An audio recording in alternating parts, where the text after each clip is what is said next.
Motor merah menyala ya, apalagi kalau bukan Ducati. Ya, ini merupakan sebuah motor dari salah satu negara Eropa, yaitu Italia. Ya, ini memiliki sebuah brand yang sangat amat besar di kelas permotoran. Apalagi akhir-akhir ini Ducati sering menjuarai dunia motor GP, dan pembalap-pembalapnya pun sangat amat lihai saat mengendarai motor Ducati ini. Ducati Monster 1100 Evo ini merupakan sebuah motor Ducati 1100 cc, yang dimana motor ini memiliki konfigurasi mesin L-twin, yaitu menurut mereka disebutnya L-twin. Padahal kalau dilihat dengan mata telanjang sepertinya ini bisa dibilang sih V-twin ya. Tapi ya memang sudutnya agak berbeda dengan V-twin. Buat kalian yang memiliki uang pas-pasan atau uang yang pas untuk membeli motor besar atau moge, alangkah baiknya hindarilah membeli motor besar yang bermerek Ducati ini. Kenapa? Karena motor ini berasal dari Eropa atau Europe. Apa urusannya bang dengan Eropa, dan apa urusannya dengan negara kita? Ya bisa dibilang tidak ada urusannya, tapi bisa dibandingkan atau bisa diambil garis lurus bahwa Eropa itu memiliki 4 iklim atau 4 musim yang sangat amat beda jauh dengan kita Indonesia yang hanya memiliki 2 iklim saja. Ya, dari sini bisa timbul sebuah masalah-masalah baru atau masalah-masalah kecil, yang dimana iklim di sana itu memiliki suhu yang cenderung lebih dingin atau lebih suka ke musim-musim yang dingin-dingin.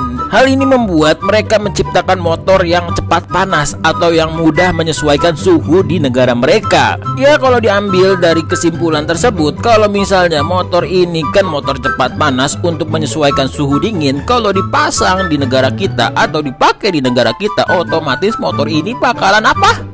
Overheat. Ya benar sekali, bakalan overheat atau cepat overheat. Tapi bang, gua kan makanya cuma di hari Minggu saja atau weekend atau jalan-jalan santai atau San Mori. Ya tetap saja motor ini namanya juga motor Eropa, dimana kalau misalnya pun kalian pakai hari-harian, otomatis ya pastinya kalian tidak mau menghindari sebuah namanya kemacetan, atau kalian sangat ingin menghindari sebuah kemacetan, bukan? Hal itu membuat kalian akan menjadi tidak nyaman secara kepanjangan, atau secara terus-menerus kalian akan terasa jenuh karena kalian memiliki motor yang cepat panas, membuat selangkangan kalian tidak nyaman pastinya. Dibandingkan dengan motor Jepang IR6N dari Kawasaki yang memiliki kapasitas mesin 2 silinder juga, dia jauh lebih adem mesinnya atau lebih tenang dibandingkan dengan Ducati ini. Ya walaupun motor itu 650 cc saja, tapi tetap saja perbandingannya sangat amat jauh dengan Ducati ini. Tapi kan bang, Kawasaki diciptakan di Jepang. Di Jepang kan juga 4 musim. Ya memang benar seperti itu, cuman pada faktanya Jepang itu pemasarannya atau pasarnya itu targetnya itu di Asia, yang dimana kita sama-sama tahu bahwa Asia itu kebanyakan memiliki hanya 2 iklim saja. Dan asal kalian tahu, di Jepang sana orang-orangnya pada nggak suka naik motor, jadi memang mereka menciptakan motornya itu walaupun di negara Jepang dia pasti targetnya mengikuti suhu yang ada di negara yang dimana mau membeli motornya, yang dimana otomatis mereka menciptakan motornya itu jauh lebih dingin atau susah untuk yang namanya panas.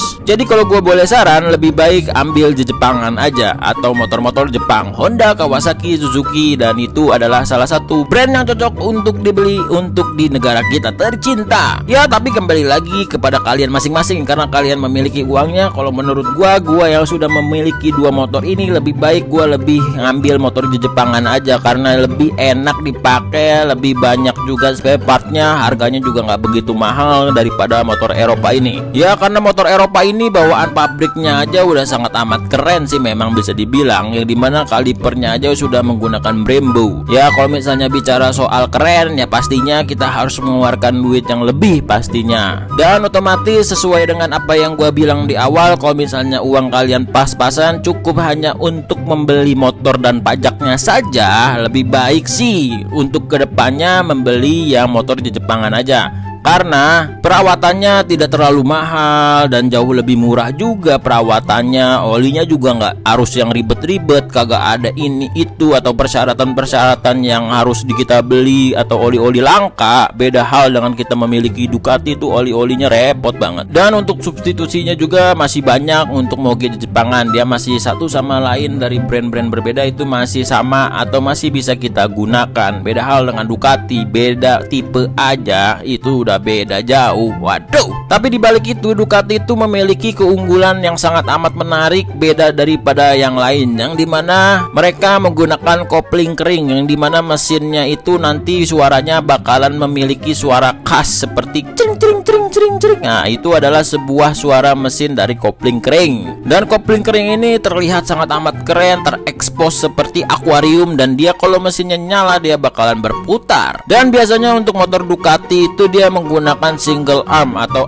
arm yang pincang atau hanya satu saja. Yang biasanya motor dengan menggunakan single arm ini ada di motor Kawasaki H2, dan itu harganya sangat amat tidak masuk akal untuk dibeli. Tapi kalau dibandingkan dengan kompetitornya yaitu Ducati Panigale, lebih baik sih mending H2 ya, karena dia udah supercharger, single arm juga, terus gagah dan berani tampangnya, dan warnanya pun hitam, lebih seperti misterius gitu, dan perwujudan motornya tuh seperti motor-motor Batman. Tapi kalian harus tahu, penggunaan single arm yang keren seperti ini kalian harus memilih bengkel yang tepat atau bengkel yang tahu bagaimana cara mencopot ban kita atau velg kita. Karena menggunakan single arm seperti ini otomatis dicopot velgnya tuh harus menggunakan kunci-kunci khusus ya, tidak bisa menggunakan kunci-kunci yang biasa kita gunakan di bengkel-bengkel rumahan. Karena mur-mur yang digunakan di motor single arm itu biasanya lebih empuk, jadi kalau misalnya diketok dia gampang somplak.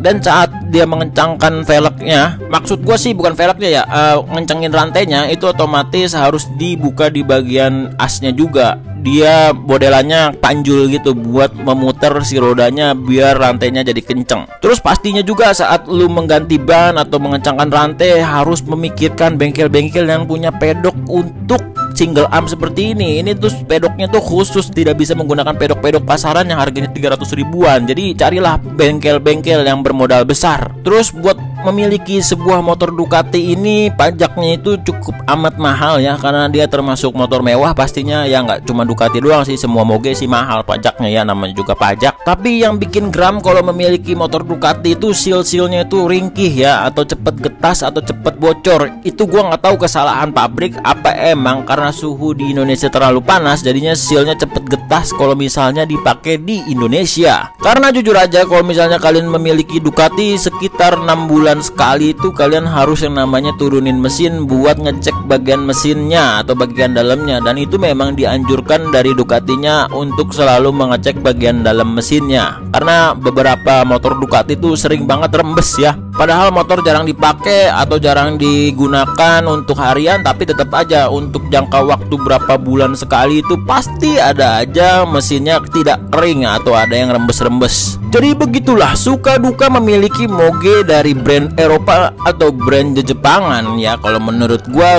kalau misalnya memiliki uang yang pas-pasan atau kondisi gua yang sekarang YouTube-nya seperti ini ya, gua lebih baik memiliki motor Jepangan aja, karena perawatannya murah, tidak terlalu rewel mesinnya, dan tidak mudah panas juga motornya. Kalau motor Eropa seperti ini ya, keuntungannya mungkin kalian akan menjadi sebuah bintang jalanan yang dimana kalian akan disorot di setiap orang karena warnanya merah dan tulisannya Ducati. Kalian akan dilirik semua orang dan dimintain foto untuk foto bareng dengan motor kalian. Intinya kalau misalnya kalian memiliki motor Ducati, kalian jadi auto populer untuk sehari. Jadi gimana menurut kalian? Apakah kalian lebih memilih Ducati atau motor Jepangan? Keputusan tetap ada di tangan kalian. Hal-hal yang ingin kalian beli itu adalah keputusan kalian. Kalian yang mampir ke sini pasti kalian sedang kebingungan memilih motor apa yang terbaik untuk uang kalian. Kalau gua pribadi ya memiliki H2R itu udah cukup banget, atau H2-nya saja sih sudah cukup banget buat kalian mejeng di tongkrongan kalian, karena kalian adalah bukan seorang pembalap, jadi sangat amat cocok kalau misalnya kalian punya H2. Perawatannya murah, tidak ribet, dan banyak juga spare partnya di bengkel-bengkel besar ya. Dan bengkel resminya pun ada di Indonesia, jadi bisa yang namanya inden, jadi tidak usah repot-repot kita cari yang namanya importir umum. Dan pastinya motor Jepangan kayak Kawasaki itu masih mudah banget dijual dengan harga yang cukup tinggi, atau bisa juga dibilang sih harganya kadang naik ya kalau misalnya kalian menambahkan sebuah aksesoris mahal di motor tersebut. Beda hal dengan motor Eropa, biasanya harganya jauh lebih turun karena sedikit peminatnya. Karena ya kita sama-sama tahu orang yang mengambil Ducati itu biasanya cuman ingin ikut-ikutan menjadi sebuah anak motor, tapi ingin menjadi sebuah sebuah trendsetter. Bisa dibilang sih jadi bintang ya, atau pengen jadi sorotan di tongkrongan. Jadi biasanya mereka akan ngambil Ducati dan ujung-ujungnya bakalan dijual lagi kalau misalnya mereka bosen dengan naik motor. Jadi begitulah, kalau misalnya kalian mampir pun ke motor-motor bekas yang moge-moge, pasti lebih banyak motor Ducati dipajang daripada motor di Jepangan, karena motor di Jepangan lebih cepat laris dibandingkan motor Ducati, dan itu adalah rahasia umum anak motor. Jadi buat kalian-kalian yang anak baru pengen nyobain motor gede, ya alangkah baiknya hati-hati. Cuman kalau misalnya kalian ingin menjawab rasa penasaran kalian, tidak salahnya atau tidak ada salahnya kalian mencoba motor keren ini. Soalnya daripada kalian mati penasaran ya kan, nggak pernah nyobain Ducati, lebih baik kalian beli habis itu jual lagi. Kalau bisa sih beli yang bekas-bekas saja. Oke, sampai jumpa di next episode. Guru Dwika Hidayat pamit, dan jangan lupa di like kalau misalnya kalian suka. Kalau misalnya kalian tidak suka, di dislike juga nggak apa-apa. Oke, jangan lupa di subscribe juga biar channel gua makin berkembang. Sampai jumpa di next episode. Guru Dwika Hidayat pamit. Bye bye.